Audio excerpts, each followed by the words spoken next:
Chers leaders, soyez les bienvenus dans cette vidéo dans laquelle vous allez découvrir la deuxième étape avant le repiquage des plants de tomates. Comme je le disais, vous allez découvrir avec nous dans cette vidéo la préparation, la dernière préparation avant le repiquage des plants de tomates. Qu'est-ce qu'il y a lieu de faire? La dernière fois, pour ceux qui nous suivent depuis un moment, il y a une vidéo sur notre chaîne YouTube qui parle du nivellement. Après le labour, nous avions effectué le nivellement. Nous sommes là aujourd'hui pour pouvoir faire la touraison et préparer par la même occasion nos lits de semis pour pouvoir recevoir les plants de tomates. Qu'est-ce qu'on va faire? La première des choses, c'est de définir l'écartement, la densité de plantation. Ici, nous avions opté pour une densité de 0,50 x 0,50. 0,50 x 0,50. 0,50 entre deux plants, 0,50 entre deux lignes. Vous allez constater que ici, normalement, tout ça, ça devait former deux planches. La longueur de la planche, c'est 5,50 m et la largeur, normalement, c'est 90 cm. Donc ici, vous avez plus ou moins 2 mètres comme largeur et pour la longueur, vous avez 5,50 m.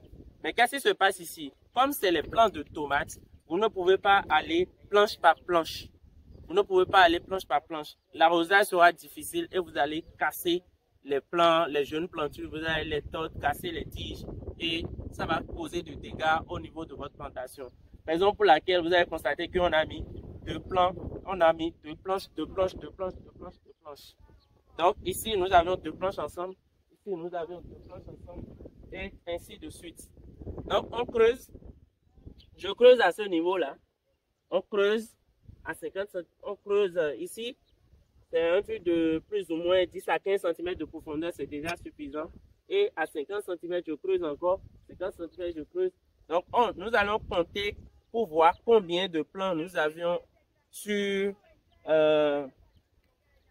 plus ou moins 11 mètres carrés. Parce que ici, ça fait plus ou moins 11 mètres carrés. 2 fois 5,5, ça fait 11 mètres carrés. Donc, ça fait 1, 2, 3, 4, 5, 6, 7, 8, 9. 9 fois 4. 9 fois 4, ça me fait 36. 36. Donc, on aura 36 plants de tomates par aire délimitée. Notre aire ici, on peut dire par planche, mais je vous ai déjà expliqué que ici, notre planche, c'est que nous avions combiné deux planches ordinaires ensemble. Donc, par planche ici, nous aurons 36 plants de tomates. 36 plants, 36 plants, 36, ainsi de suite. Vous allez découvrir tout à l'heure, après la touraison, qu'est-ce qu'on fait. Donc, vous allez découvrir comment on creuse. Donc, ici, c'est déjà effectué. Le plus important, c'est la ligne de base. La ligne de base est déjà effectuée. Qu'est-ce que je fais? Ici, c'est un peu décalé. Donc, je fais ça. Je creuse. Ça fait 1. Et là encore, je creuse. Ça fait 2. Je creuse. Ça fait 3. Et je creuse. Vous allez constater que ici, je n'utilise pas d'unité de mesure. Parce que à vue d'œil, je sais déjà si ça peut atteindre 50 cm ou non. Mais si vous n'êtes pas habitué, si vous n'avez pas l'expérience, vous devez utiliser l'unité de mesure à chaque fois. Donc moi, je continue, je fais ça. Vous mesurez, vous devez forcément trouver 50 cm. Donc je fais ça. Je creuse. Et je le fais ici aussi. Ainsi de suite. Je creuse. Je creuse.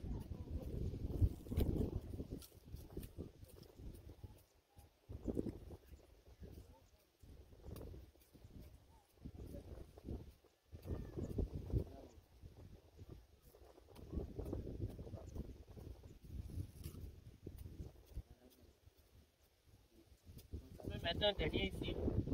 Donc je fais ça. Ça c'est fait, je reprends ici. Je creuse. Je viens là, je creuse. Sans fermer l'autre, bien sûr.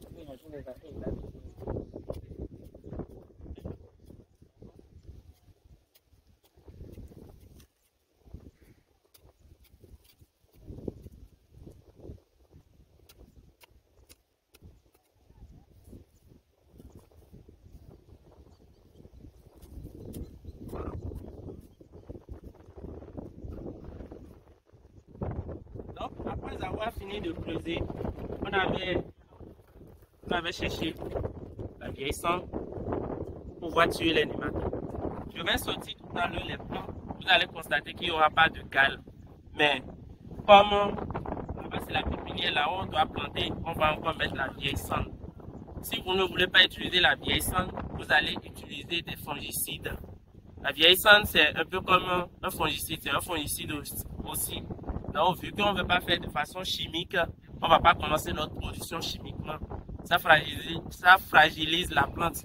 Donc, on va utiliser la vieille sonde pour pouvoir tuer les nématodes qui sont dans le sol. Alors, à côté le groupe.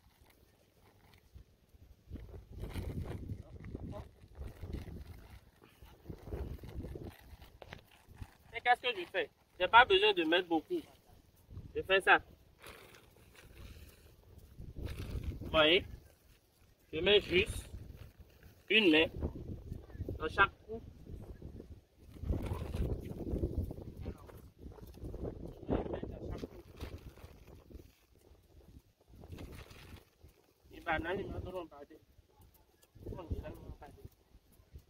Donc, je fais ça. Si vous voulez produire efficacement vos plants, que ce soit la tomate, le piment et autres cultures maraîchères, je vous conseille de procéder comme ça. Même si vous ne voulez pas faire une production biologique, vous voulez faire une production conventionnelle, je vous conseille de le faire.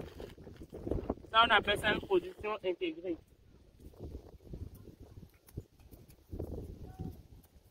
Une production intégrée, ni biologique, ni une production chimique mélangée avec des engrais chimiques de synthèse. Donc, vous le faites. Et maintenant, arroba de namba, vous pouvez faire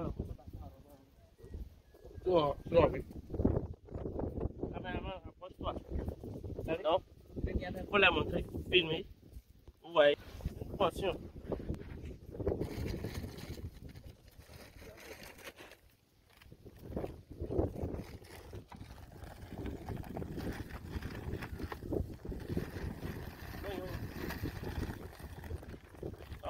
Donc, je prends ma vieille sonde, une portion, une portion, une portion, une portion, une portion, ainsi de suite.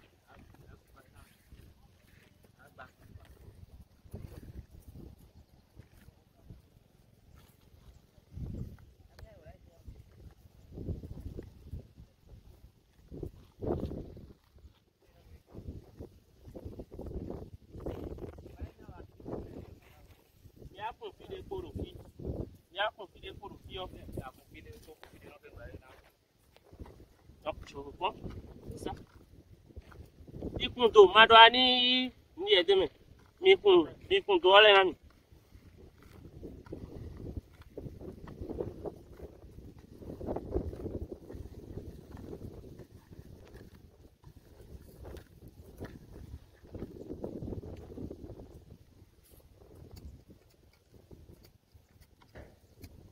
Donc, je fais ça, on fait la même chose jusqu'à finir. Allez, hein. Donc, nous sommes à l'étape de repiquage des plants de tomates, comme vous pouvez voir. Vous avez vu? Regardez.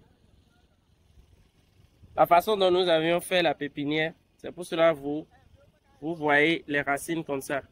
Si on n'avait pas mis la vieille sonde, vous allez commencer par voir des nœuds, de petits nœuds, de petits nœuds, de petits nœuds. On appelle ça des nodosités. C'est les nématodes qui le font. Mais vu qu'on avait utilisé la vieille sonde lors de la pépinière, c'est ça qui nous a permis de ne pas avoir ce problème. Vous voyez la taille de ce plan-là. Vous voyez la taille de ce plan au bout de 4 semaines. Ça fait 4 semaines exactement aujourd'hui, au bout de 4 semaines. Ça, c'est les petites tailles.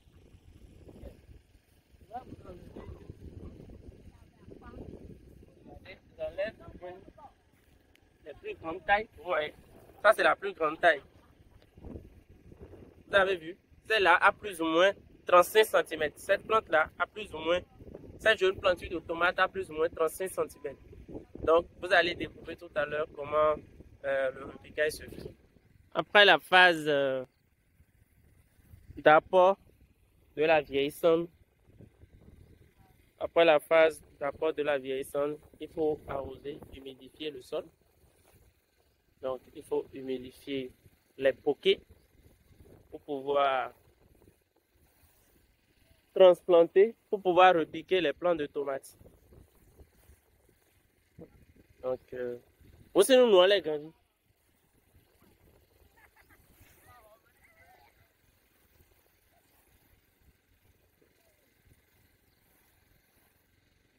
Donc, il faut bien humidifier le sol.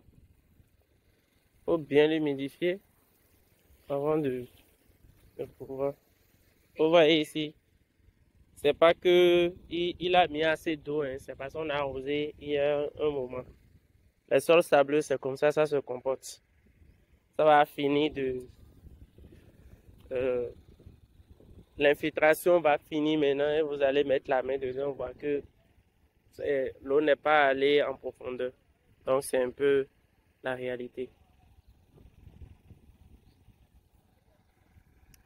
Le mécanisme dont j'avais parlé la dernière fois a été déjà corrigé. Donc là maintenant c'est flexible. Je vous avais montré. Je vous avais parlé du tuyau qui était là-bas. La sortie qui était là-bas. Vous voyez, la sortie qui était là-bas. C'est la seconde sortie qui est là. Donc, je vous avais déjà montré. Donc je mets. Je plante et puis c'est bon. Vous voyez. Je plante. L'essentiel là, c'est que la racine soit cachée. Il ne faut pas que la racine soit dehors. Vous voyez.